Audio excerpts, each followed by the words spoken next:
some work on a genre of pornography. I assume it's written pornography, given the topic, that appears to be associated with the transgender movement that involves children, and specifically in castrating and quote unquote transitioning children. What's that?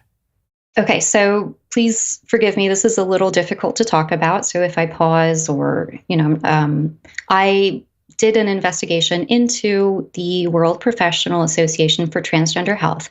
This is called WPATH, typically shortened to WPATH. Very prominent organization. We've referred to them on the show a number of times. Right. They set the medical protocols for the transitioning of children.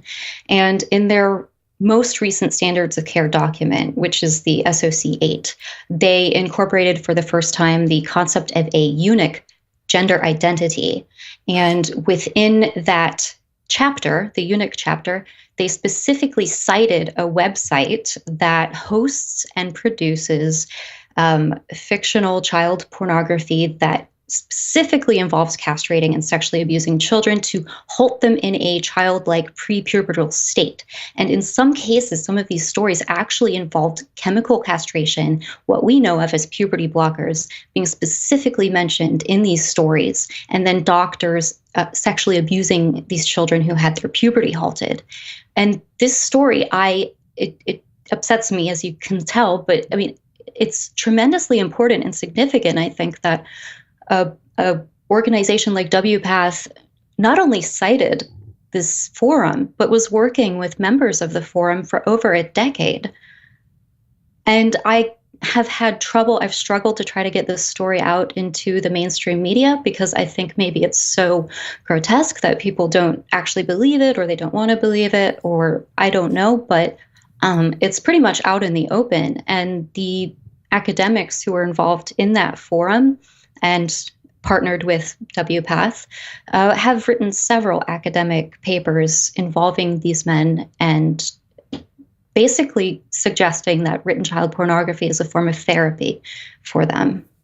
That was going to be my next question, is how is this legal? It's a form of child pornography. Maybe it doesn't involve cameras and images, but it's pornography. It's obscene content. It's obscene content that involves children.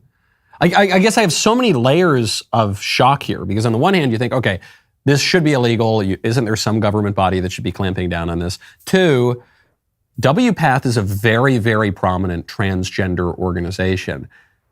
The very prominent, supposedly mainstream trans organization is working with the people producing this kind of pornography. That's shocking.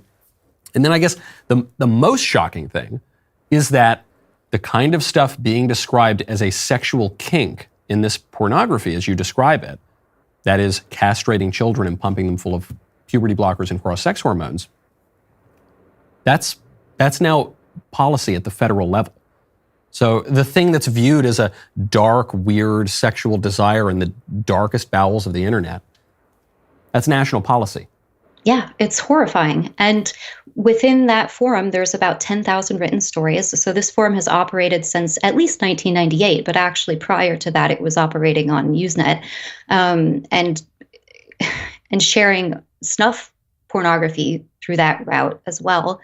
And on that forum, of the 10,000 stories, about approximately 4,000 of them are specifically tagged with the term minor. So nearly half of them involve children in particular. So my question is, why isn't anything being done about this? And you did mention the legality of this, right? Because it is written, because of they are stories, this is actually perfectly legal. And that is something that was done during the Ashcroft versus Free Speech Coalition decision. I think it was in 2000 or about then. And it was decided then that content of this nature was perfectly legal. Right. Important to note, though, John Ashcroft was the Attorney General relatively recently in American history, right? You're talking about post-2000. For most of American history, nothing even coming close to this content would have been considered legal or protected under the First Amendment or anything like this. It's a very radical new idea that child mutilation porn would somehow be protected speech. Genevieve, I've got to leave it there because we're right